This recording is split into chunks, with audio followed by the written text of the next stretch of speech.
Let's drop the green flag on this episode of the Talent Tank Podcast with your host, Wyatt Pemberton, bringing you the best, fastest, most knowledgeable personalities in ULTRA4 and off-road racing.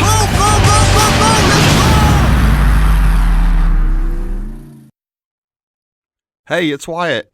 Yes, asking for your help. If you like the show and enjoy the content, please hit the 5-star rating on Apple Podcast or on Stitcher.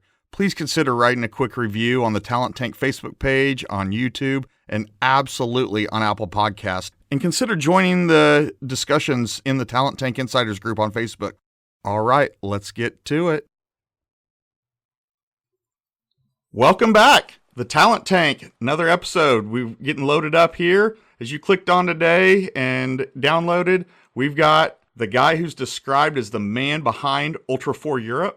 We've got Chris Bowler. He's sitting in a car in Poland before the Poland U4 race, the ULTRA4 race in Poland, Europe. He's just a hardworking badass. He's the guy that ULTRA4 Europe would not happen if it wasn't for him.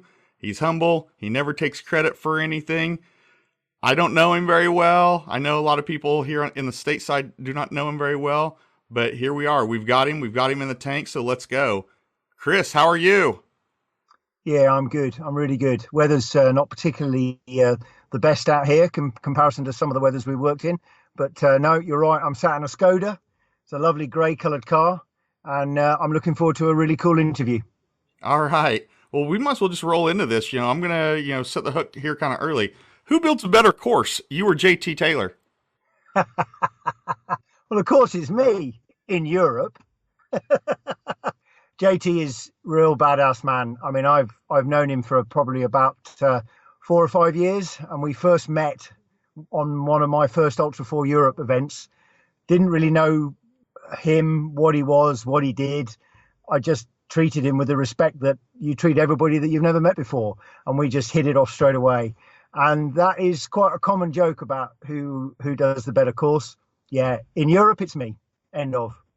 I believe you. I absolutely believe you. I've heard, everything from the stock guys to the 4400s over there. It's hard to build a course. You can't build a course in Europe like you can here in the States. Certainly it can't compare to something like Johnson Valley. But to build a course where you're at within the confines of not public land, all private land, and getting the terrain that is challenging enough for a 4400 car in Europe, but still doable by a stock car or a 4500 or a 4800 car is very, very, gosh, I don't envy the shoes that you're in. You're right. It is a completely different kettle of fish.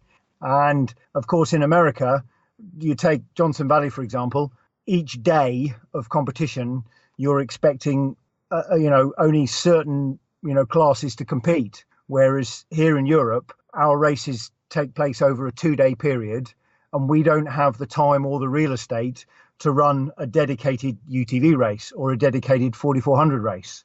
So, for example, here in Poland this weekend, we will have stock, modified, legend, and 4400 all racing at the same time on the same course. And then the next heat will be a UTV race. So when you're building a course, you're having to think about the capabilities of 4 different cars at each point on the course. And yeah, that's pretty hard. And you want to be fair to the drivers.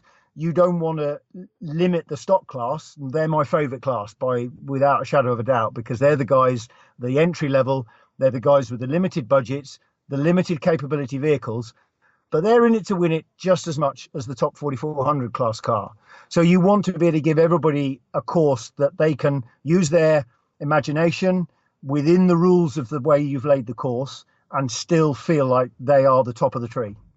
Now I know why everyone told me that we needed to have you on the Talent Tank and get you on record, because I can hear the passion in your voice for what you do. It's amazing. It's just inspiring. Chris, we'll dive into you. We're going to talk about some race stuff down the road here, but let's talk about, who Chris Bowler is. I know you're a Wales guy. You're from the UK. That's correct. I'm this is going to be a good little line here, actually, because I'm from the United Kingdom and I grew up in England. So technically I'm English. About 18 years ago, my wife and I bought a sheep farm in Wales. So does that make me Welsh? No, because it makes me an Englishman who lives in Wales. And Wales is technically a different country.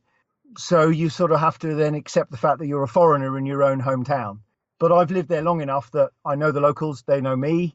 And again, we're all on this planet to live together.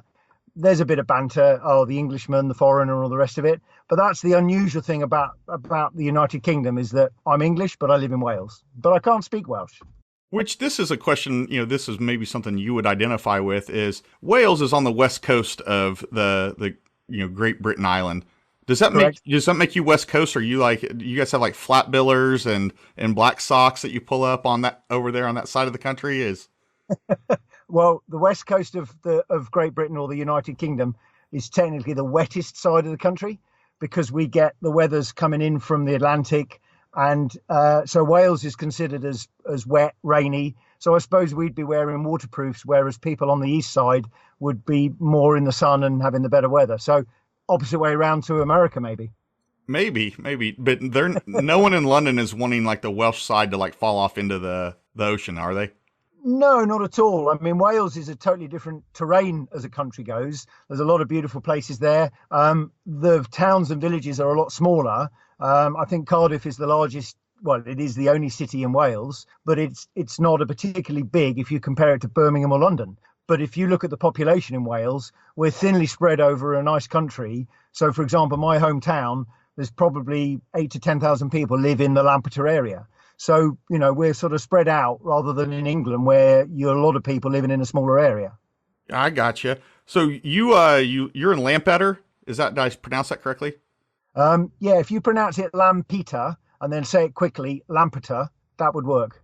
Okay, and you guys have a pretty good sized farm there, and this is what shocked me. I thought, farms here in the States can get very large. I'm here in Texas, and we have ranches, but you have nearly 90 acres of land there in the Wales countryside.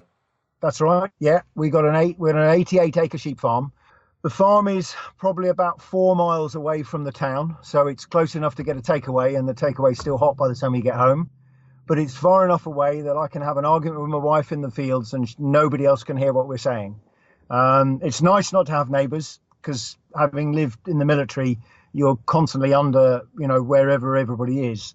And that was one of the reasons we bought the place. So we wanted a place that was peace and quiet. My wife, Judith, is into horses. She loves animals, and we've got dogs. And I love building and racing Land Rovers. So we bought an 80-acre sheep farm, thinking this is our place where we can make our hobbies come true. But sadly, the reality of life is that you've got to earn money. So I turn my hobby into my business. And my wife works locally, and she runs the farm with sheep and cattle, also to bring money in. So yeah, cool place. What makes you step back and say, you know what, I'm going to be a sheep farmer? How do you get there? Like, I grew up on a farm myself. I'm a big cattle farm in Kansas. We don't, we have enough acreage. I think if it was in Texas, you would call it a ranch, but it's, we don't call them ranches in Kansas. They're farms. And I moved from there, and I live in, suburban America now, and got out of the ag lifestyle, got off the farm.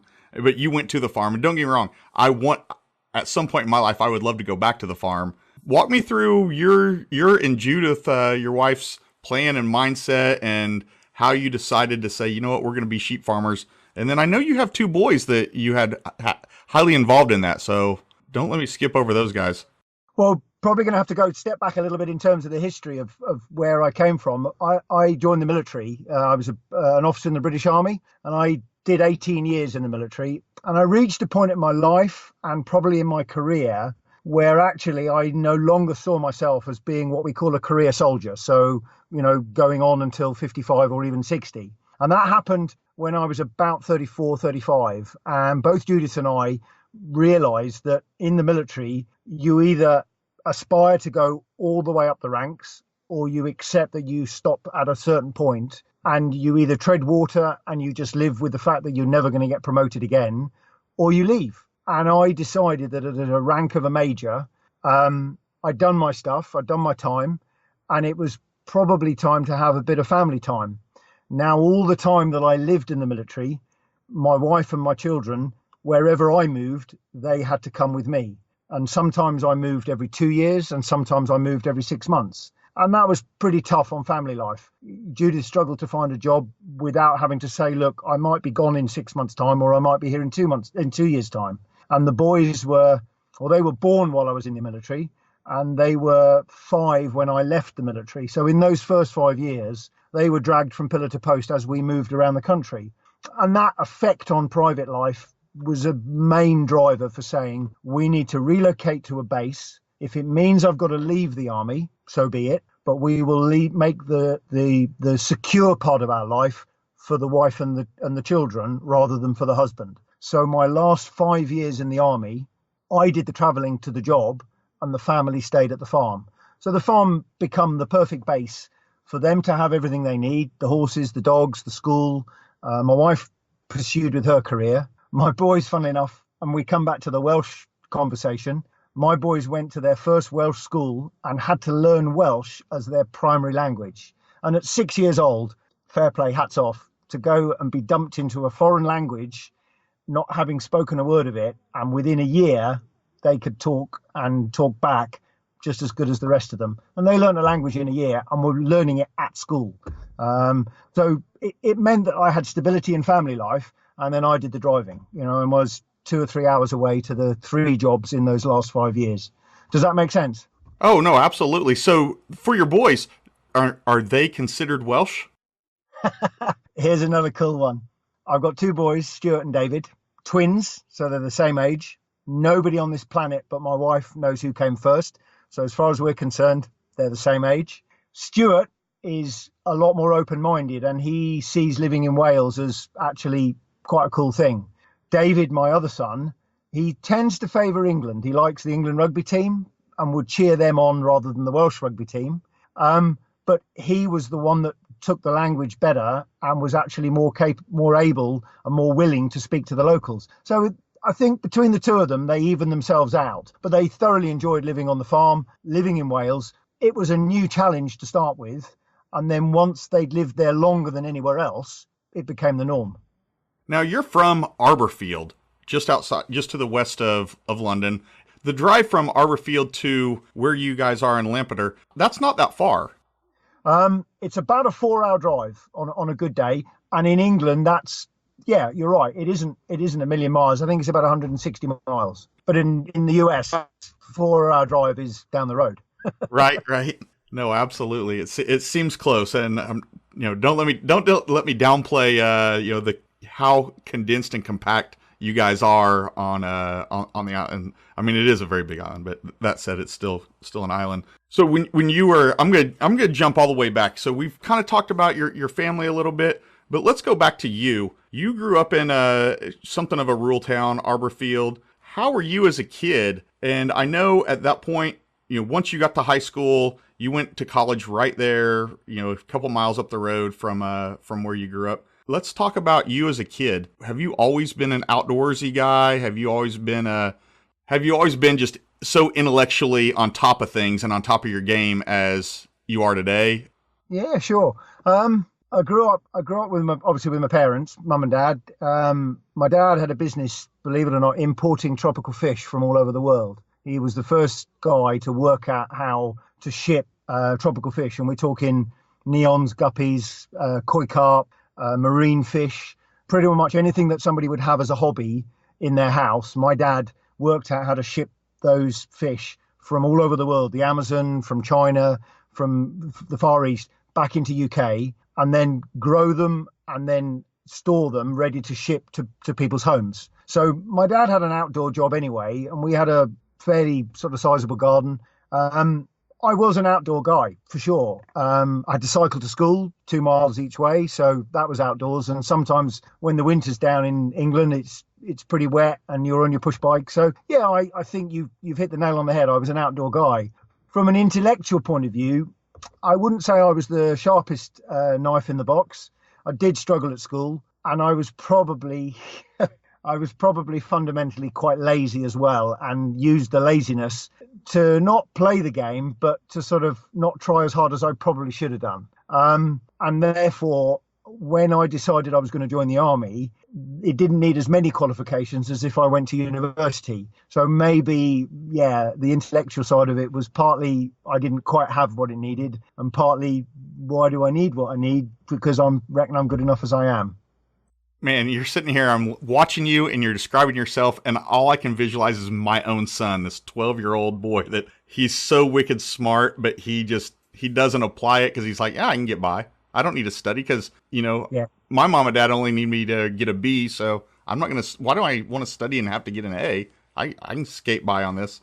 The fish, wow, that fish importing business, that sounds so fascinating. I mean, obviously, I don't come across fish importers, so hearing that somebody who's done that and been involved in that is cool, because you always wonder where, here in the States, you walk into PetSmart or Petco, and they've got all these fish, and you're like, man, how somebody's growing them somewhere. Yeah, and the amazing thing about it is my dad started that in the 50s.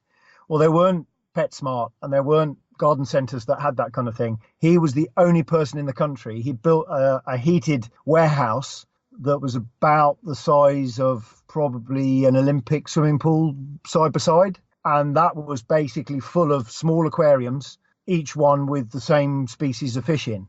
And that was the store. That was the warehouse that stored the fish. And then he would ship the fish in bags. He worked out how much oxygen was needed to put 150 fish in a bag or to put one fish in a bag. And then the best way to keep them warm and how to keep them shot protected. And my dad is a super cool guy, but he's, again, not a guy that's been to university or college, because back in the 50s, even the guys in the universities didn't know how to do that. And my dad worked it out, and his business grew to the point where everybody else went, hang on a minute, we can do that. And then he sort of got pushed to the side, and, he broke ground doing what he did, and he did it really well. And then there came a point where everybody's doing it. So he chose that point to retire, and in a way it's a shame, but in a way it's so cool to know that my dad did that. And I look back on the years when I was a kid, and I used to go down to the warehouse, which was literally at the end of the garden, and it was heated to 70 degrees. And, all the water was the correct temperatures and the correct pHs. And the guys that worked for him were passionate about it. But ultimately, he was just selling a product, which happened to come from the Amazon basin or from Singapore or even Israel or the Far East or whatever. If people wanted more of this type of fish, he'd import them. So, yeah, really. It's hard to come up with unique and genuine ideas today that someone hasn't done at some point. It's very hard. And to see him even in the 50s pull that off, and we'll put food on the table for all the years for you guys. Yeah, absolutely. Absolutely. So you, once you graduated high school there, once you graduated school, you moved on to Bearwood College. Tell me about Bearwood. Yeah, that's right. Well, we have I think in UK, our terminology for high school and college is slightly different. But if I can just explain, I went to Bearwood College, which is what we call a secondary school. So I went there from when I was 13 through to when I was 18. So I think that would be the same as that'd be similar as high school. Yeah, exactly. So my high school was Bearwood College. It was originally the Royal Merchant Navy College. That, when I went there, was more of a name than an actual Royal Merchant Navy. But its history stemmed from sons and daughters of Merchant Navy seamen. They sent their sons and daughters there, and it happened to be 2 miles away from where my parents lived. I have no connection with the Merchant Navy. It just happens to be, it was a public school. I managed to get a place there, and I did my O-levels, which is the exams that you need to subsequently take A-levels and then go to university. I was there at that. So yeah, high school. And then, so you didn't elect to go to university. You elected to join the British Army. You went to the Correct. Royal Military Academy. Yeah, absolutely. About 16, I joined, at Bearwood College, we had something called the Cadets, and it's basically, it's an opportunity to see what the Army's all about. You do it once a week, and it's a sort of like a 3 or 4 hour activities, but it's all based on the Army structure. You wear the Army uniform, you do Army training, weapon training, navigation, fun stuff like, climbing trees and working out to try and get an oil barrel up the tree across the rope ladder and back down the other side and stuff like that. And it encourages leadership, it encourages comradeship and friendship amongst people. And I joined the cadets, and that straight away opened up the opportunity to think, hang on a minute, I quite like the army. I'm going to join the army. But what I would say is I was itching to leave school. I was itching to say, look, I just want to get out in the big world. I've done my studying. And again, this comes back to the laziness stroke. Do I really need to be there, or can I find a better way and have fun? I think it's being efficient in life. Yeah, that's a good phrase. Thank you. I commend you for your service to your country. I commend you on your service. We've had a couple other former servicemen on, and we'll have them on again. I'm always humbled by your service. Thank you. Thank you. So you're in the service now. You've your Royal Military Academy. Sure. All right. So you're at the Royal Military Academy. They have a course of study for you, or you select your course of study. What did you gravitate towards, or did they put you in? When you apply to be an army officer, which is the sort of the technical phrase, you're applying to be a generic army officer. So you don't have any affiliation to the infantry or to the armour or to artillery or whatever. So you arrive at the Military Academy of Sandhurst, which is a really cool place. I arrived in a minibus with 2 bags, an ironing board, and a suit carrier with my jackets and so on over my arm. And as I walked up the main entrance into the college, you're met by a representative of the military, and around you are 30 or 40 other guys all walking at the time that you walked in, are all walking along with you, also carrying an ironing board. They got their bags, and they're walking into the next year of their life, which is the time that we spend at the Royal Military Academy Sandhurst. So I didn't go in knowing I was going to be in a particular part of the military. So the whole year that you're there, it is designed to break you down from being a spotty 17, 18-year-old with an attitude, or somebody who's quiet and meek. They break you down into the basics of what you should be, how they want to build you. And they use leadership techniques to do that. So they put you into a platoon, and they give you appointments to do every so often, so that you are asked to get the guys on parade. So you are responsible on a particular day to make sure that everybody's at the right place at the right time. Something fairly basic, but to be fair, if you can't get to the right place at the right time at the beginning, you're going to be pretty screwed when it comes to having to do it for real. So by teaching people how to do the basic things, over time, they slowly put in more and more pressure. And over the first half of the year I was there, you're not treated with a lot of respect. You call everybody sir, doesn't matter what rank they are. You are told to jump when you jump. And if you have to jump higher, you do as high as you can. So the first half of the year was pretty painful.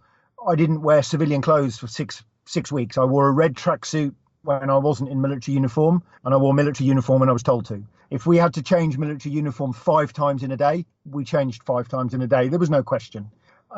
Really amusing story. Every week we had to have a haircut. Okay, so when you've had your hair cut down to literally nothing on your head on week 1, why do you have to have your hair cut on week 2? So I asked that question, and boy, I wish I hadn't asked that question. I was told, you do what you're told. So for the first 6 weeks, I'm getting my hair cut every week. It's costing me £2. And I'm thinking, if that's what we got to do, that's what we got to do. And by asking the question why and getting told, shut up and get back in line, you soon realise that actually you do what you're told rather than question it. The second half of the year, the last 6 months, you're given a lot more responsibility and a lot more respect. There came a point in the studies, the colour sergeant or the master sergeant that was in charge of us as a relationship to the American Army, started to call us sir, because you'd earn the respect as you progress through the year. And then at the end of the year, you did a big final exercise which tested all of your skills, your personal administration, how you deal with people, how you write, how you communicate, and also how you fight, because the main way that you teach somebody is using the infantry tactics. So all of our training was around being an infantry soldier. And that's pretty tough. You're a foot soldier. There's no armoured vehicles. There's no Land Rovers. There's no, mechanised. It's all foot soldiering and platoon attacks and company attacks and so on. And that's how they see if you're a good leader or a bad leader. And in that second half of the year, they then try and divert you into where you're best suited. And I was keen to stay within logistics. I drive Land Rovers. I was into Land Rovers at that time. So wanting to go into the logistics was something I was interested in. I'm not saying I wasn't interested in armoured vehicles or interested in being an infantry soldier, but logistics was, I think, where I wanted to go. So at the end of the year, I chose to join the Royal Corps of Transport, and that part of the military accepted me as one of their officers. So at the end of the year, I did something called a pass-out parade, which is a big parade. A member of the royal family is there to take the salute. All our friends, all our families get invited. And the intake, there's nearly 200 of us in the intake. We march a big march past, and then we march up the steps of the college building. And as you get to the top step, that is you are now a commissioned officer in the British Army.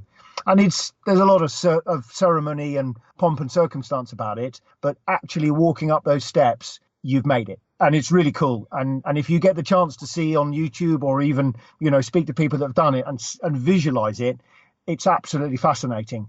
And as I say, that actual activity of walking up the steps, you walk up there, I remember doing it. And it was like you're looking at the guys around you and you're all going, keep going, keep going. This is the last 10 seconds, 9, 8, 7. And the other side of the steps, nobody can see you in there. Your hats are in the air, you're whooping, you're hugging each other because you've just done possibly one of the hardest things you've ever done in your life. It's super cool. Wow. That is super cool. And you've spent the rest of your life in logistics. I did, yeah. Straight after Sandhurst, I had a week off holiday. I put a V8 engine in my Land Rover in that week. And then I had to report to my first camp, which was basically my professional training as a logistics officer, which lasted about 3 months. So that first 3 months, again, you're at school, you're taught how to do things. But by then they've honed right in on, right, this is how logistics works. This is how we resupply ammunition, water, rations, medical supplies, personnel, how we move people around. And that 3 months is your school ready before you then go and do the job for real. My first job was in Germany. So I arrived in Germany in 1989, reported to my regiment, and I spent 3 years there learning and doing that job. Had my first troop of soldiers, 35 soldiers, a couple of sergeants and a staff sergeant, and me, Second Lieutenant Chris Bowler. And that progression, the Army is always looking at you as a person and how you as a person and the bigger picture. So you never know what's coming next, because I can remember being called into the office of my boss and he'd say, right, you've been here 6 months. We want you to do this particular job. It might be take a troop of guys to southern Germany for 2 weeks and do rock climbing and kayaking and adventurous training. It might be we're sending you back to UK. There's a particular jobs going on and we need you to take your guys with their vehicles and spend time with another unit learning and doing a job. So you never knew what was coming next. A lot of variety. It was really cool. Well, I mean, that's always fun. Variety is the spice of life, right? Doing the same thing day in, day out doesn't work for you. It doesn't work for me. Many of the people that listen to this, they're not people that like the same thing day in, day out. It's we like new challenges, new ways to do things, find new ways to do them, new problems, solving new problems. Yeah, man, that's where all did you get to serve at? Not just Germany, not just the UK. I think you've been all over the world.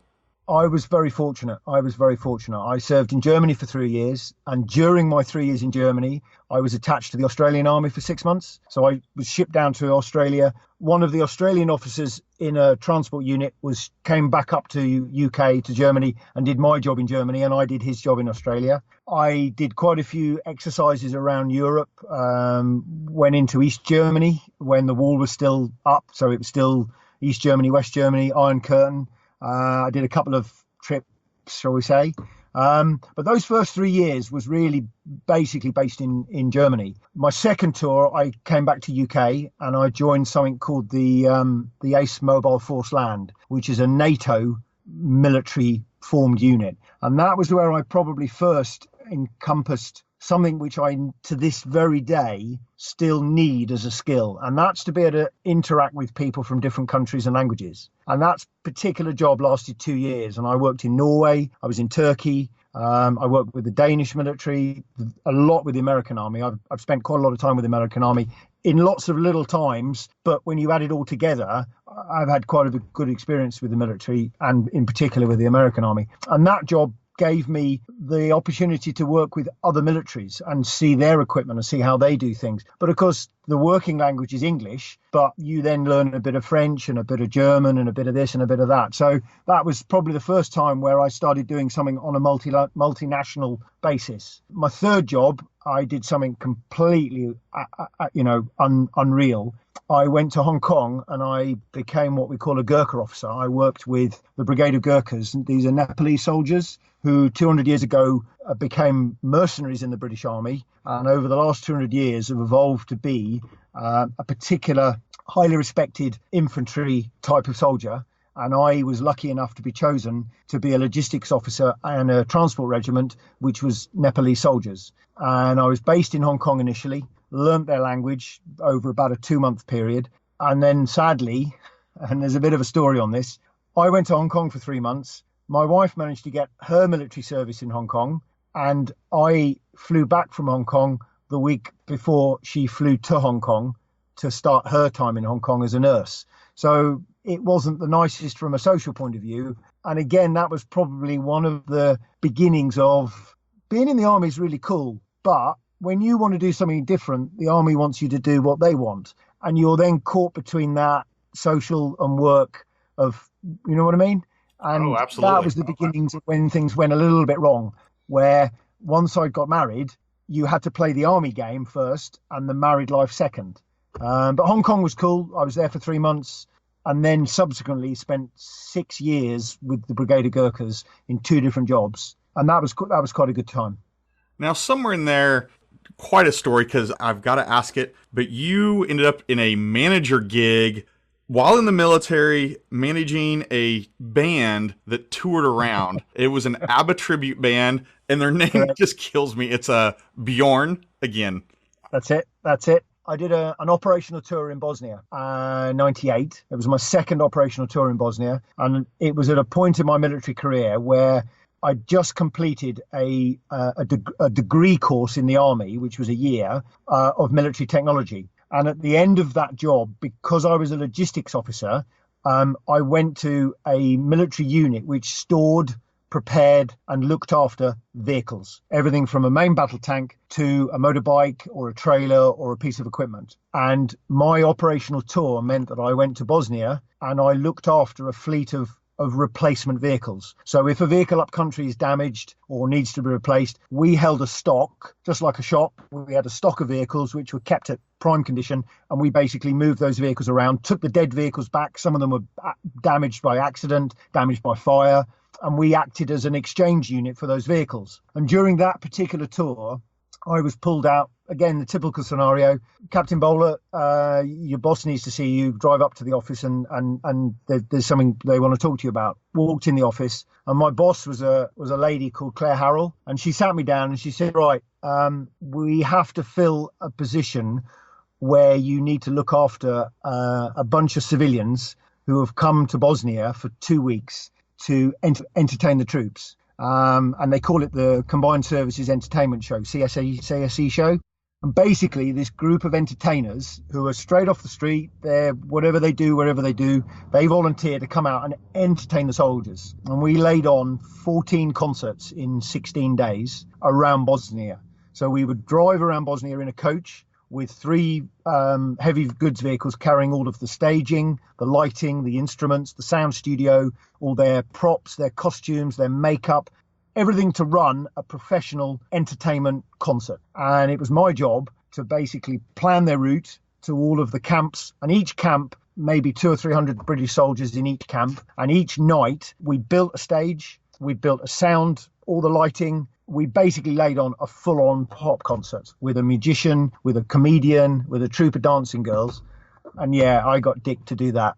It was a really hard job.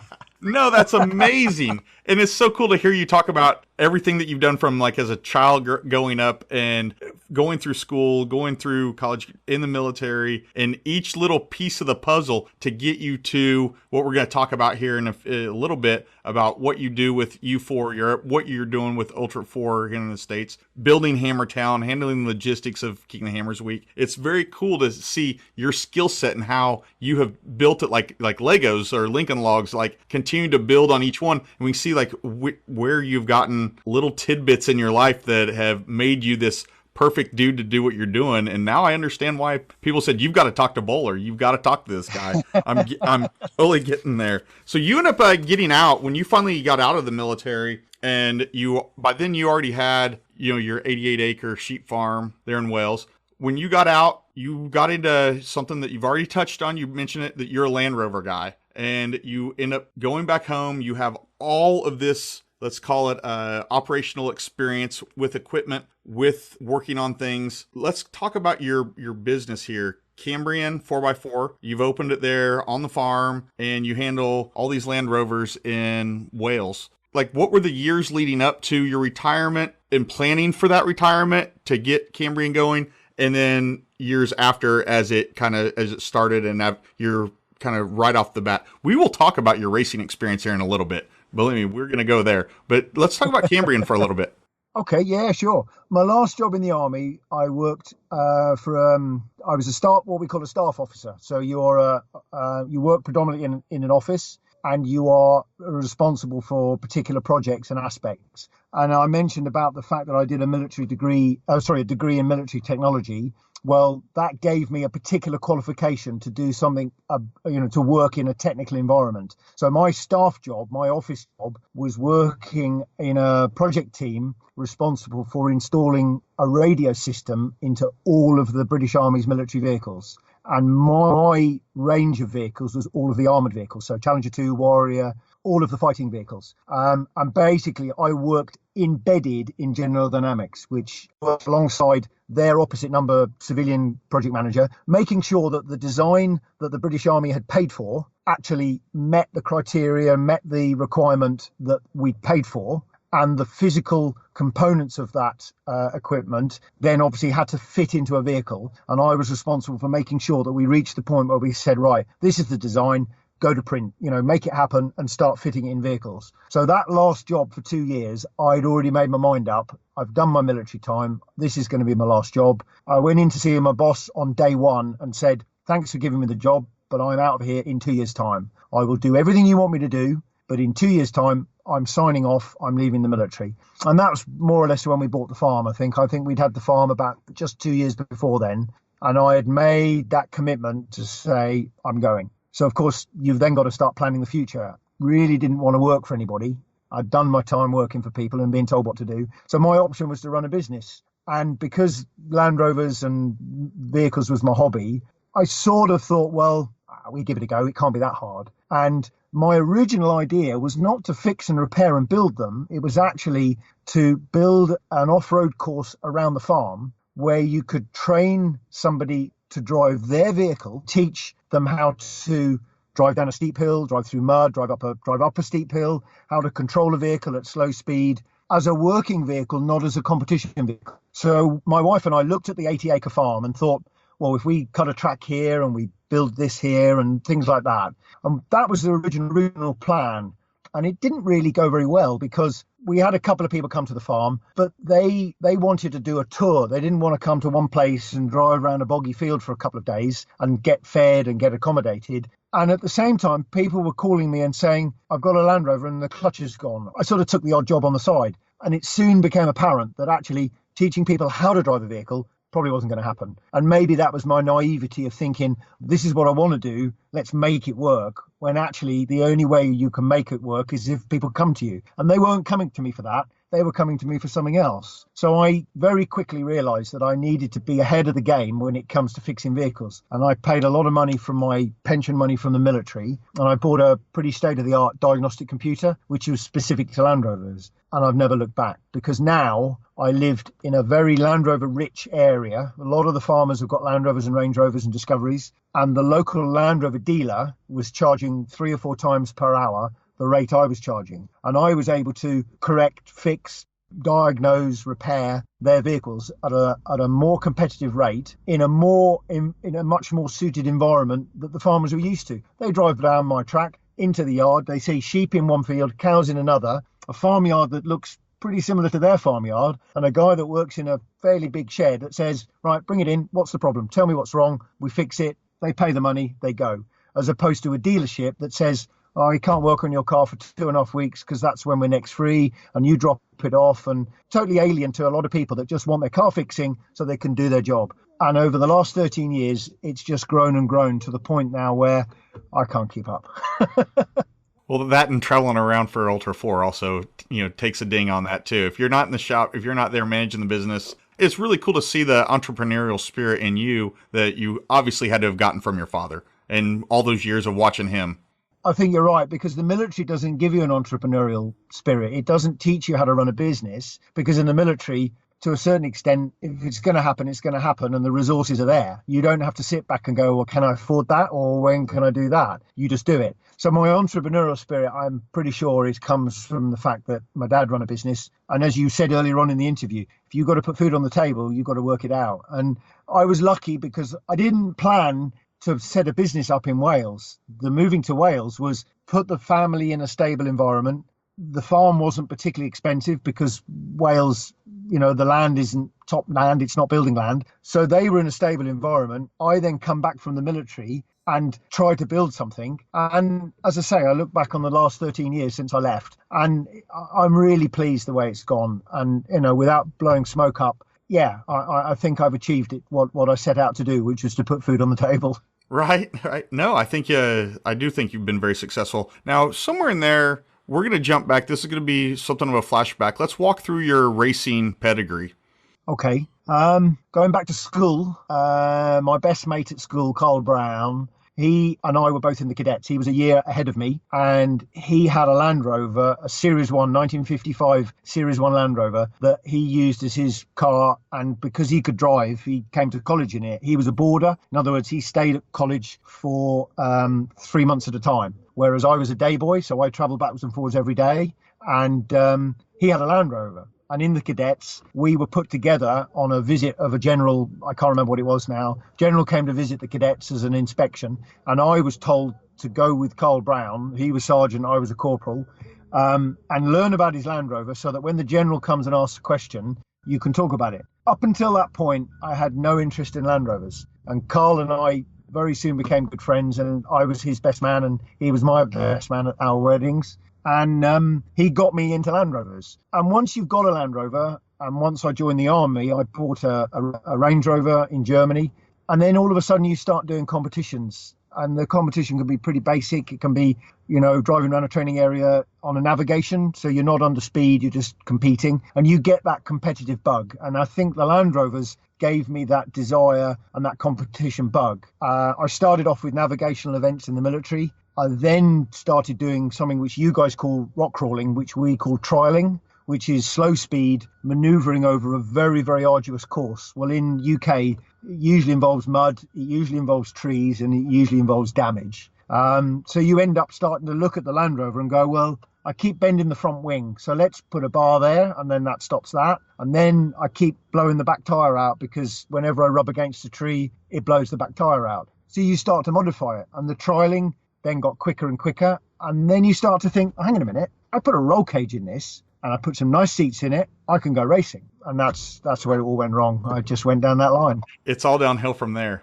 Oh, yeah. I'm not going to edit this out, but I do think it is of note. Today's interview, you're actually able to you're sitting in a car in Poland, pulling some Wi-Fi off of a building there. And I'm getting to watch everything going on behind you. And there's trucks coming and going. And this one that's pulled up, lots of beeping, lots of backing up. There's a motorcycle a little bit earlier. I'm not going to take that out, but just for the listener experience, hey, here's what the environment is. I have Chris. I've got him sitting down in the talent tank. The talent tank being this sedan in Poland, and all the work that's going on around him outside. So it's mostly quiet, but if you hear some random beeping or something while you're on your morning commute, it's probably coming from Chris's car in Poland a few weeks ago from the point you're listening. So it's just making me laugh here, Chris. You're doing some rock crawling, and you've decided you get some fabrication skills. You guys are putting in roll cages, and now you're racing.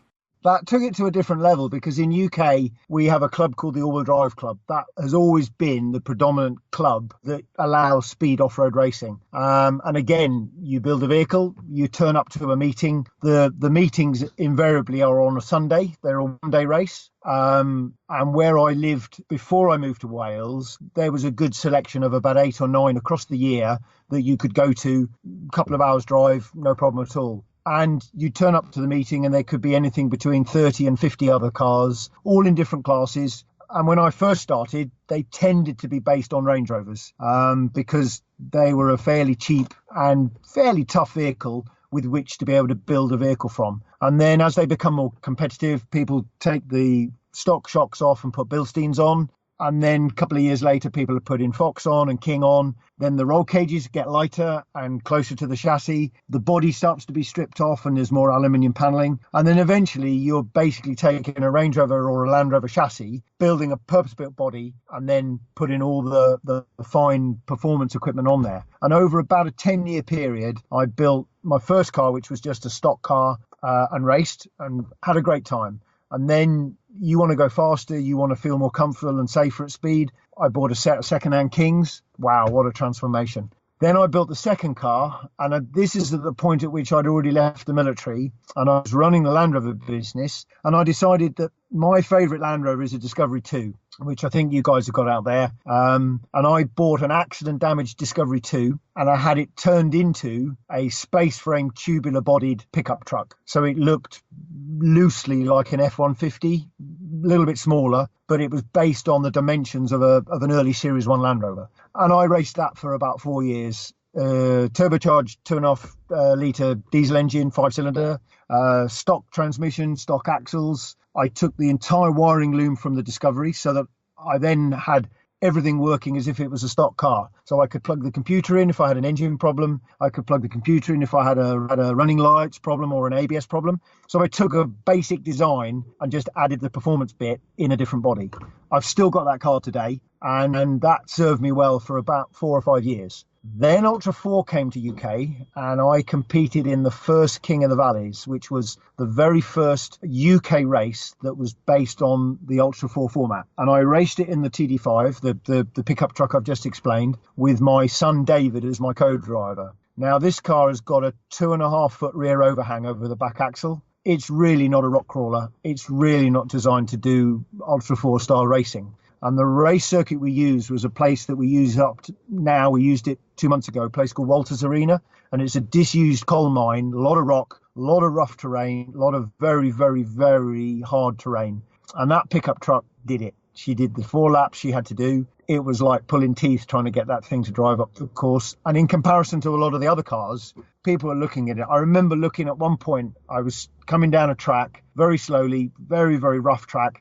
And I looked up above me and there was all these spectators looking at me. And some of them were laughing. Some of them were pointing at it going, I don't believe I'm seeing that thing coming up here. Because a lot of the other cars, no overhangs, bigger tyres, big engines. And there's David and I, and we did it. And we weren't the fastest. I came 15th out of 35 and I finished the event. And that was the point at which I decided, actually, we now need to develop a vehicle that is competitive. And I took the same principle. I bought a Discovery 2 V8 with a 4.6 V8 in it, about 230 horse. And I built one wheel on each corner space frame, used all the wiring loom again.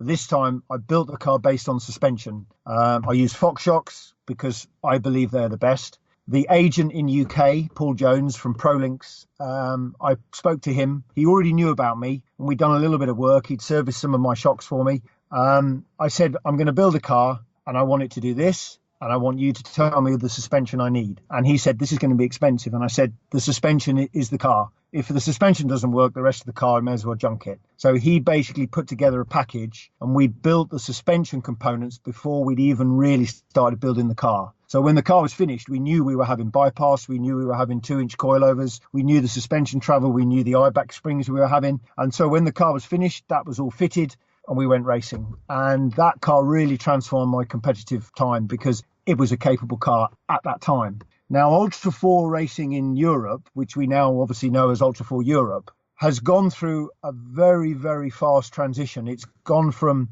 asking people to bring what they had at the time and race it until now, where really you have to build a fairly tricked up, fairly bespoke vehicle to compete properly. That V8 race car was good for a couple of years. And as the design of vehicles raced past my design, mine is now, it's pretty old hat, sadly. It's still a capable car, but it's nowhere near as capable as the ones that are now. And I probably reached a point where I realized that I couldn't carry on throwing money at this. I don't have any sponsors, and we don't tend to have sponsors at the clubman level. It's what you can afford and when you can race.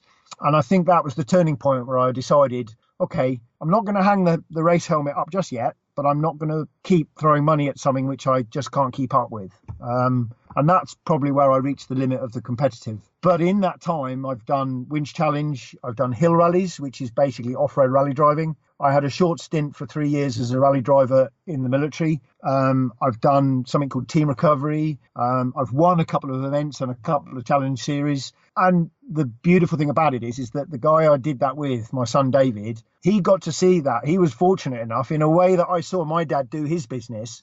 David saw me and my competitive racing. He was my co-driver.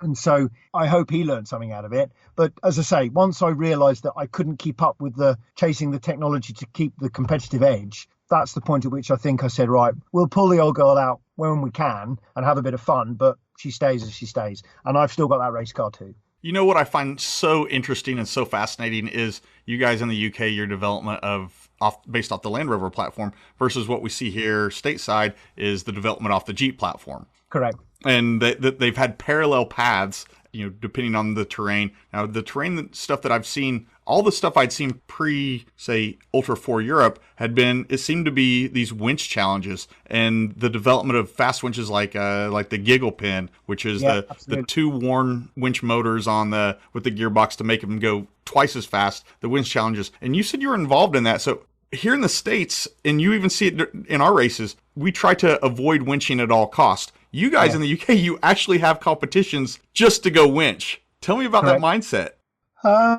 Well, again, that started with trialing. You trialed and driven a piece of terrain and you get to a point where you can't drive it anymore. Well, then you put something on your vehicle that you can keep going. And the winch became the ability to go where the car wouldn't drive. And that then just grew and grew and grew. So you then have events where you have a piece of land, I don't know, could be a couple of acres, could be 200, 300 acres. And you put navigational points out on that area. And those checkpoints are like an orienteering punch that you can punch a scorecard to say you've been there. So you've got to physically get the vehicle to the punch. Now, if the punch is halfway up a tree, in the bottom of a bog, on the side of a rock face, or whatever, you've got to be able to get that vehicle there. And 60% of it is driving and 40% of it is, well, if I can't drive that last bit, I'm going to have to winch it there. Now, I've seen winch cars with 3 winches on them, one on the front, one on the back, one in the middle. And what it basically means is you can literally pick the car off the ground. And I've actually seen somebody on a competition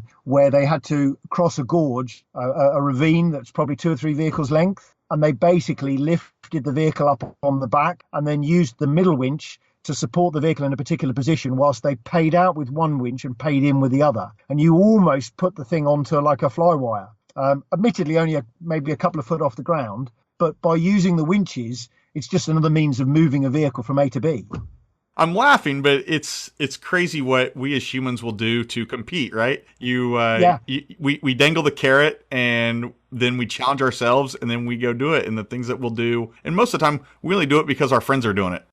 Absolutely, because it's cool to do it with other people. That's right. I mean, I did a challenge event where the checkpoint was 12 foot up a tree, and we winched the truck 12 foot up a tree. And I've got a picture of the car. It's level. I'm sat in it, and the front and the back winch is connected to boughs of the tree, and we basically inch by inch winched the vehicle up to the point where I could reach the checkpoint and punch my scorecard, and then winch it back down. And the wheels were about 7 foot off the ground. And that's insane. You think, well, why? But hey, this is how we evolve. If you can't drive, you work out a way of getting there. And then once you get bored of that, then you say, well, how fast can you do that same thing? So then you put time against the physics, and then you just keep getting more and more competitive. And I think, to be fair, that's probably where rock crawling and Baja desert racing, when you throw the two together, time is the common denominator, because all of a sudden you've got another, shall we say, element of being able to say you were fastest and you were slowest. And again, it's evolution. And we just keep raising the bar. I'm flashing back in my head too. I'm not even sure which year it was, but it was an event that it had 2 downs. So this was probably 10 years ago. It had 2 down paths, and one was like a 15-foot drop-off cliff. And we looked at this. I remember walking that course and looking at these 2 paths and going, well, you go off the cliff and you're going to be much faster. But man, that's a drop. And then Derek West, racer out of Missouri, Derek, he launches down this 15-foot drop off and he was faster. And then that just set the bar. It was no longer an option to take the slow line. If you wanted to hang with him, you had to go off this 15-foot cliff. And it did it. Some people weren't able to, they'd land on their nose and not be able to floor it and run out from underneath it. The car would go over, nose over, ass over tea kettle. Yeah. That's it. Right. When you took your race car that you'd been competing like King of the Valleys, the initial couple years, very purpose-built rig, and as technology has progressed past it, you come to a point where you're like, you know what, we're not as competitive as we want to be with this, but we're still heavily involved. Our friends are still doing it. You get involved with ULTRA4 Europe, and now you've progressed with that in that role. You've taken a job. You work for Dave. You work for Hammerking, but you run Europe. You broke up a little bit there, but I think I got the most of the gist of the question. Yeah, I was asked to lay a course for the first King of Wales, which was 2015, and basically was said, look, we want to run a race similar to King of Wales, and I went to the area that we'd used, which I'd raced on before. The course was quite challenging. To be fair, I learned from the beginning that the way to lay a course out was, as we said in the beginning of the interview, to try and give all the cars a fair opportunity on the course. Okay, so all right, so everybody, we're back. Chris and I had a little bit of a connectivity issue, a little Wi-Fi drop where he was at in Poland. So we took a couple hours off. We were back at it. The audio we think is fixed, we hope, but you're along for the ride. Sorry. I think you can look past any of the quirks. The content's really good. So I believe where Chris and I dropped off was we were talking about his decision from his current car, his Land Rover that he and his son had been racing in 4400, to the point where he wasn't as competitive as he'd like to be. Tech had moved a little bit past him, and he ends up getting involved with the ULTRA4 organization with Hammerking Productions, and ends up in his current role that he's in, or at least a role with ULTRA4, building courses. Yeah, that's absolutely spot on. I was asked to lay the course for King of Wales 2015. So that was my first involvement with ULTRA4 Europe, and that went really well. We laid a course out on an area I was familiar with, and it was really successful. It was a tough jump to go from being a competitor to being an organizer, but actually being a competitor was an advantage because I then understood what the competitors' demands are and why it's so important to make sure that the rules are clear, make sure the course is marked correctly, and if there is any reason to shall we say, not necessarily penalise somebody, but to have to correct or relate to a decision or overrule or discuss any issues during the race. If you've had that competitive background, it's actually such a massive advantage. And I was dealing with people that weren't competitors who were trying to make decisions, and my competitive experience enabled us to make the correct decision for our competitors at the time, if that makes sense. Oh, yeah, you were something of a subject matter expert. Well, exactly. And more importantly, you share the passion, even though you're on the, shall we say, the management side. You understand when a competitor's having a problem and, when he's really up against it, when he's having problems with the car, the weather's against him and all that. And it's not that you're more lenient to somebody, but you can sympathise, and therefore you can treat them with a little bit more, shall we say, respect, rather than just somebody that you just treat as a customer if you didn't understand the situation that he was in, because you've been in that situation. Oh, yeah, absolutely. And I actually see that coming through in this podcast, and the success that I've had with it has been truly because of something of being a subject matter expert on ULTRA4 and ULTRA4 racing in the community by being immersed in it and being a member of it for, greater than a decade. You kind of end up having that warmth and that camaraderie, and you were able to speak in the same terms, same language, so to speak. No, I totally agree. And as I say, at the end of that 2-day event, I thoroughly enjoyed it. It was hard work, the amount of work you've got to put in to lay the course and set it up, 3 or 4 days worth. And then obviously competitors arrive. You've got to make sure that the reception area is great, the paperwork. Then you've got to obviously to start them off. And I remember when we first started the race itself, after we'd done the qualifying, and we lined all the cars up on the Saturday morning. We normally race on a Saturday, Sunday over here. And I actually had quite an emotional issue with sending vehicles out onto a course that I had designed, because if I'd got it wrong, I'm, for want of a better word, sending people into an environment that may not be right. And you've got to trust that what you've done is correct. And I remember going down the line of all the competitors as they lined up at the start line and shaking every competitor's hand, wishing them good luck. And I actually felt quite emotional about it. It wasn't just, there's the course, get on with it. You actually felt like you were responsible for whatever happened to them on the course, even though you can't be responsible for everything, but you wanted to make sure. Does that make sense? Oh, yeah. This is your creation. This is your baby. You are an artist. You're a course artist, and these guys they're there to honor, so to speak, what you've created by challenging themselves with something that you made for them. It's really beautiful. I mean, when you think about it in those terms. And that was an experience that I not really ever had before. I've dealt with demanding situations in the military where you're taking soldiers to the limit, you're asking them to do things. I mean, my definition of leadership is you're asking somebody to do something that they fundamentally don't want to do. Now, that doesn't mean that you're ordering them to do something, but it's persuasion, it's enticing them, it's giving them confidence, it's reassuring them. And in the worst of situations, you may never see them again. And, whereas some of the more sort of mundane situations, you're making them do a job that they just don't want to do, and you've got to sort of persuade them and cajole them. Well, in a race car, the moment that competitor leaves the line, all they've got to link you with them is the course that you've got them to drive. And of course, you want the course to be right. You don't want any hold-ups and things like that. So 2015, King of Wales, that first event, was a real baptism of fire for me because I was doing something that I'd probably never really done before in the same vein. And that was in the July of 2015. And in December 2015, I had a phone call from Richard Crossland, who was the lead for ULTRA4 Europe. And he said, I'd like you to do King of France, which was the following May. And we went out, did a recce of the site in the January. And I sort of found myself all of a sudden on the roller coaster ride of we do an event, then we plan the next, and we do an event and we plan the next. And I think I'm on my 11th or 12th King event now in ULTRA4 Europe. I've done 4 in France, 4 in Britain, 1 in Spain, 2 in Poland, and I've done a couple of smaller events for ULTRA4 Europe. So I've got into a routine, but every event is still important. I still walk down the line, I still shake the guy's hands, and I still feel, have I done this right? Of course you have, but you still have that, not doubt, but you have that sort of emotion in you that wants to make sure it's right, for the obvious reason. I'm sure there's a little bit of anxiety with that. Yeah, there is. Yeah. It's a situation that I've sort of developed myself. There are certain ways I want to do things. I'm insistent on certain things happening. And you go, okay, fine, change it for good or bad reason. But there are certain things that are sort of almost like a tradition for me now in the way that I do an event. I like to use a particular colour arrow for one particular type of qualifying. And when you give a brief, you make sure that the drivers are aware of that. And you're trying to make it easier for them or take as much of the problems away so that their job in the car is to steer and drive and keep it going rather than having to worry about whether the course may or may not be correctly marked. So yeah, I've got into that sort of routine now.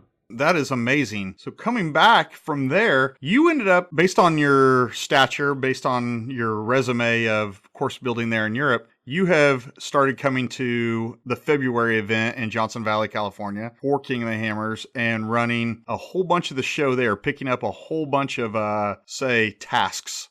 That's correct. It's quite an amusing story, actually, how that all came about. I first met Dave Cole at King of France 2017, I believe. Shall we say we initially had a bit of a conflict of interest in terms of the way events are run in Europe, which because of the geography of the land, the fact that we're dealing with private land, the fact that we're dealing with landowners who speak a different language, and some of the concessions you have to give in order to achieve what you actually want. So we arrive in a location and the ULTRA4 template. Now, some landowners and the geography of some land doesn't allow that template to fit perfectly.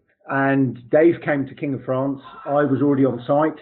We first met and we had a bit of a conference in the restaurant area of the location.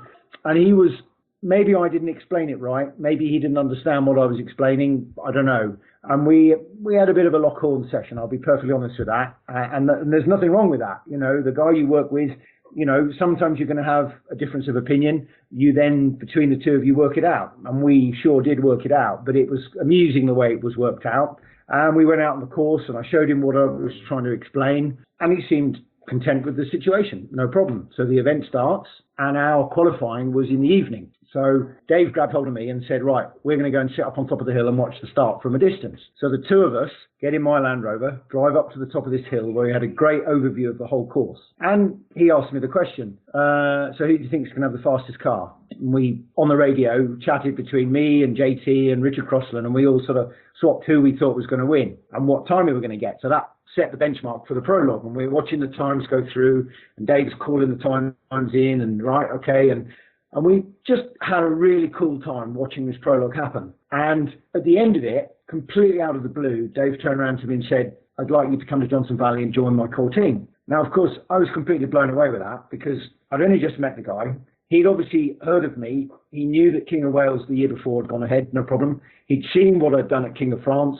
We had a bit of a difference of opinion, but we'd come to a mutual confirmation that that's how we were going to be, that's how what was going to happen, and we agreed where I needed to make things better, and he understood why I was doing things in a different way. And from that point onwards, we just hit it off. And to be asked literally within a day and a half of meeting somebody, without wishing to blow my own trumpet, I obviously must have impressed him, and he asked me to join the core team. So 2017, I went out to Hammers and basically joined the team as a Joe soldier on the ground and did whatever needed to be done. Digging trenches, putting wire in, helping put up fencing, put up tents, whatever needed to be done. And that was my first introduction to Hammers for a month. Yeah, so you joined like Jeremy Dickinson and the likes of that crew, building the town that 80,000 people are going to show up to and call home for 9, 10, 11 days. Beautiful. Exactly. And of course, I arrived pretty much 6th or 7th RV on the lake bed. Dave took me up there and picked me up from the airport, took me up there. And I had no appreciation of what I had let myself in for, because the only thing I had ever seen before on Hammers was my son David, who was passionate about it, used to show me videos of the competition. And I just saw it as a load of cars racing in the desert. And I'm not saying that I wasn't interested in it, but I didn't appreciate the size of what it had become. So I arrive on the lake bed, and there's half a dozen RVs in the shadow of Means Butte on the edge of the lake bed. The very basics had already been set out. The perimeter fence was there, but that was about it. And in that next 2 weeks, as it just grew and grew and grew, of course, you're working day to day and you see vehicles turn up, people turn up, equipment turning up.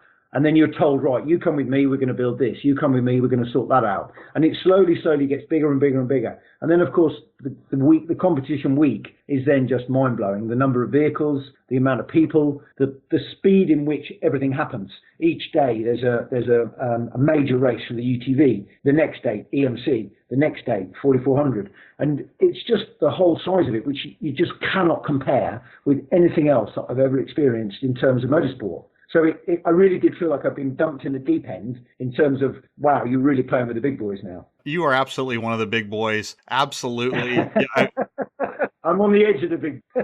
I haven't had a conversation with anyone about Hammertown in the last, call it 4 months, where your name hasn't come up. So it's very cool to put that together and to see that's another one of, one of your babies that you've been in, heavily and deeply involved in the building of all the amenities, making sure, like you said, the fence is up, the Wi-Fi is up, the cables are buried, the tents are built, the the check-in gate? What do you call the main entrance? The grand entrance there on Boone Road? All of those things that you have been just heavily involved in. That's getting camera stages built in Chocolate Thunder. That's getting all of the advertiser banners up, all the advertiser flags up. Just everything you to come to appreciate that as a spectator. I don't know a good way to even explain without someone who's never been to Johnson Valley to see how grandiose the whole production is. And it's a freight train coming at you every single day that you can't stop, you can't change. There's a schedule, it's out, and it is happening come hell or high water. If it's freezing, it's raining, it's snowing, it's blowing, or it's sunny and 95 degrees, it's happening, it's going, and the cars are leaving the line, right? And having to manage all that. Yeah, absolutely. And like I say, I'm not afraid of, managing big problems. And to be fair, I've had my fair share of that in the military. That's what I was trained for. But as I say, my first year I went out there very much as just one of the gang. I didn't really have a lot of management role, as in, right, you're in charge of all of this. Second year I went out, I was there for just 2 weeks. Unfortunately, in work commitments, family commitments, I wasn't able to be there for the full race. Obviously, at the end of that 2018 year, we obviously had the sad news regarding Sean Wilson. And I was very, very privileged to be asked by Dave to come out for 2019 and attempt, and I use the word attempt in the most honourable way that I possibly can, to fill the shoes and assist Dave in not taking over from Sean, but to try and replicate the same standards and the same amazing high standards that he was able to do in the many years before that change. And so 2019 was quite a pivotal year for me, because I became much more involved in the decision making and the planning, and also, to be fair, the management of personnel. And the core team that Dave has are absolutely amazing group of people, are all experienced many, many more times to hammers than I had. And I felt very honoured and privileged to lead those guys on the shop floor and provide the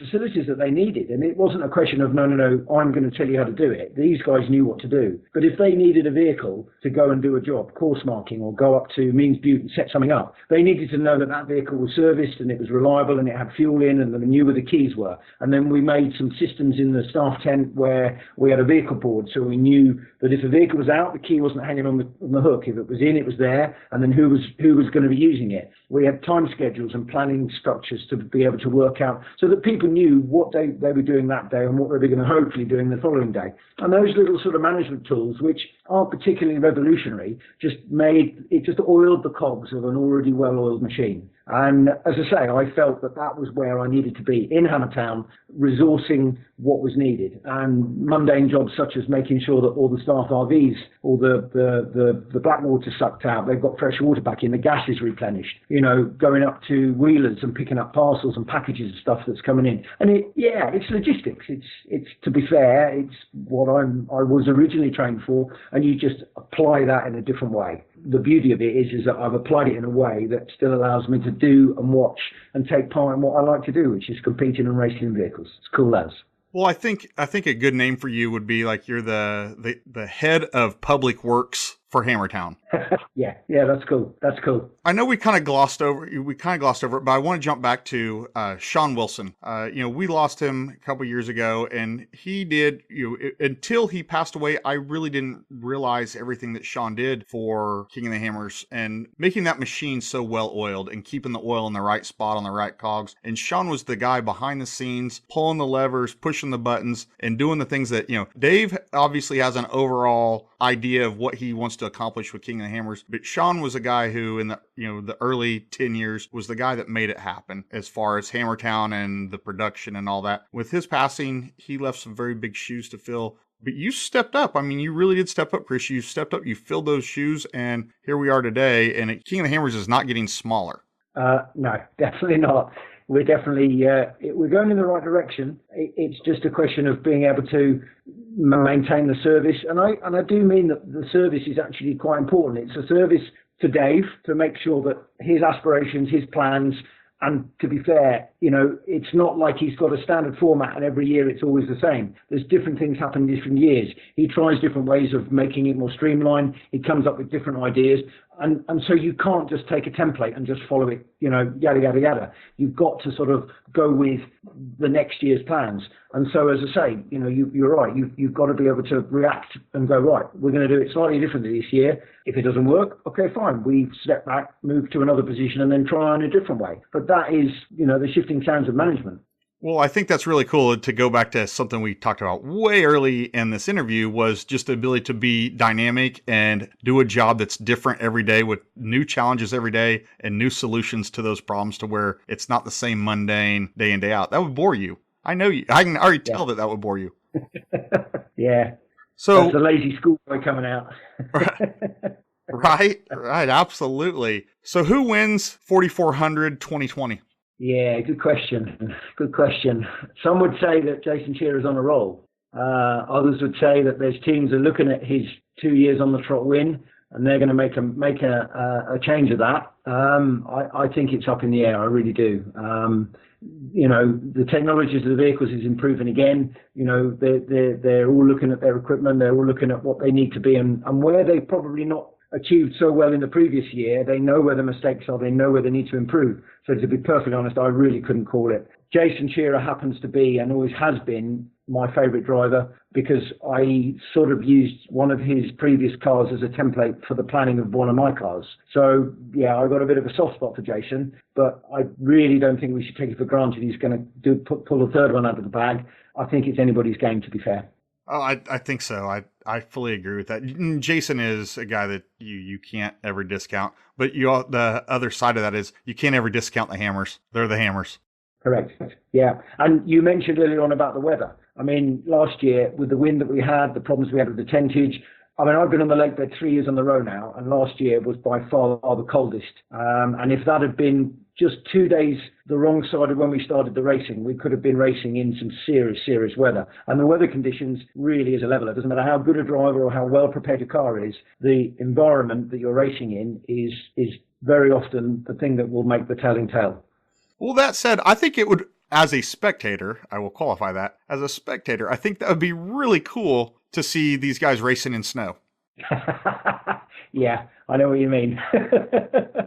And that would bring up your winch fest and all those winch skills when all the rocks have ice and snow on it. That could be fun. Yeah. You and JT could take a course that maybe they've wanted to be 250 miles. It ends up being 150 miles one loop because of how icy it is. Yeah. Oh, exciting. Yeah. It's so exciting. Absolutely. And of course, don't remember this year coming, we're planning, there are 10 teams coming from Europe. Well, we're bringing the Team Europe with us again this year. And don't forget, a lot of these guys are experienced winchmen. So that feeds into the mix of the national crews. They're bringing in something different to see. So yeah, winching could be the name of the game. To bring 10 teams all the way over from another continent across the big Atlantic pond and all the way to California is very cool. I know it's been a few years ago, but I'm in Houston. I'm right off the Port of Houston is only about 30-minute drive from me. And a few years ago, Levi Shirley calls me and says, "Hey, what are you doing?" I said, "Well, I'm working at that time." He goes, "Hey, can you run over to Port of Houston and pick up Rob Butler's car? It's setting in customs. It's cleared customs, and I'm not going to be there for 2 more days. Can you go get it?" And I'm like, you know what? Yeah, truck and trailer are already, of mine were already hooked up at the shop. So I run over there and grab Rob Butler's car from him from Port of Houston, load it up and take it to my shop for a little bit. But yeah, I mean, that's always an offer available to any of the European teams if they have to come through Houston versus come through California or wherever the boat goes with their cars. It's always available. But like I said, that's part of the ULTRA4 family happening. And the family is exactly the right word. And it doesn't matter where you are in the world, that family is there, and whether it be in the heat of battle when you're racing, whether it be when you're in the bar having a few beers, or whether you're helping them changing a tyre in the pit area and just shooting the breeze and just making sure they're okay. The family element of it shines through massively over the whole thing. It's like that overall encompassing thing. We're all in this together and we're going to come through it together. Oh, yeah. This conversation we're having just today, I didn't know you before this morning in person or your voice. I've seen pictures of you. I've read about you. But here we are. We've spent the last couple hours of our day together. And man, I really like you. I'm glad we had you on. So what does the future hold for Chris Bowler? It's when you asked me, to look into sort of researching for the interview, and I looked at that and I thought, wow, that's actually something that I don't consider very often what the future holds. It's all too easy just to keep going with the work, the same customers coming in, the same, problems on the farm. My boys have now left home, so my wife and I are considering the options of how much time and effort it takes with just 2 people to run a sheep farm and a Land Rover business, whereas 2 or 3 years ago when the boys were at home, we had an extra 2 pairs of hands. So maybe the Land Rover business may well just get sort of wound down a little bit and it just becomes a hobby workshop. Maybe we may end up selling the farm and moving somewhere else. My wife is really keen to relocate closer to the sea. She likes sea swimming. She's very, very keen to, stretch her legs a little bit. Because don't forget, while I'm sort of showboating around in Europe and doing hammers and things like that, my poor wife's stuck at home looking after the place, still doing her job, looking after the dogs and so on. So I've got to consider all the options, and one of those has got to be, a fair share to Judith. I'd love, if possible, to be able to get her out to come to Hammers one year, because again, trip around the world is something everybody wants to do, and I do feel very privileged that my wife's allowed me to do this, and very selflessly we've got to consider. So in short, the future, I think, is probably going to be winding down the business, concentrating on probably having a bit more us time, whilst still doing as much as I can where possible for ULTRA4 and ULTRA4 Europe. I think that's probably the fairest thing to say. If you wind down the sheep farm, what happens to Flossie the sheep? Well, she holds a special place in my heart, as I'm sure JT's told you. She won't go to market, unfortunately. She'll probably become just one of the pet lambs, and maybe we'll just buy a smaller farm and put Flossie on the farm. JT asked me to make sure I confirmed with you that was Flossie traveling with you on your trips, and JT says she is a travel sheep. Wait till I see him. Oh, it's a good joke, right? I love it. So these guys give Chris such a hard time, ribbing him about the job he does. They've got some nicknames for him. You can imagine being a sheep farmer, and then they've named a sheep Flossie and give him a hard time about all the, there's a ton of sheep jokes. Everyone, fill in the blank, but they've been thrown at Chris Bowler here. There's not a sheep joke out there that he hasn't heard, I believe, at this point. Yeah, we've seen most of them. Well, Chris, I don't have anything else today. We covered every base that I had on my list that I wanted to talk to you about, and every question I had in my head about who runs ULTRA4 in Europe, and how did ULTRA4 in Europe get to be where it is today and big as it is today, and the teams involved. And the answers always came back is you need to talk to Chris Bowler. You need to talk to Chris Bowler. So thank you for coming on. Hey, that's absolutely my pleasure. I really appreciate the opportunity. It's been a really cool interview, and as I say, thank you very much indeed. I really appreciate that. Well, I'll see you in February. Hey, for sure. I'm going to go and have a beer now, but as I say, thank you very much indeed, and we will definitely meet up in Feb. Chris, thank you for coming on. You made it. Another episode consumed. If you liked the listen, please go give the show a 5-star rating on Apple Podcast and consider writing a quick review either there or over on the Facebook page. Thank you for tuning in to this wild dive into the talent tank. Wyatt, out. Thank you for listening and taking a dive into the Talent Tank. Please like and subscribe on Instagram @The Talent Tank or our website, thetalenttank.com.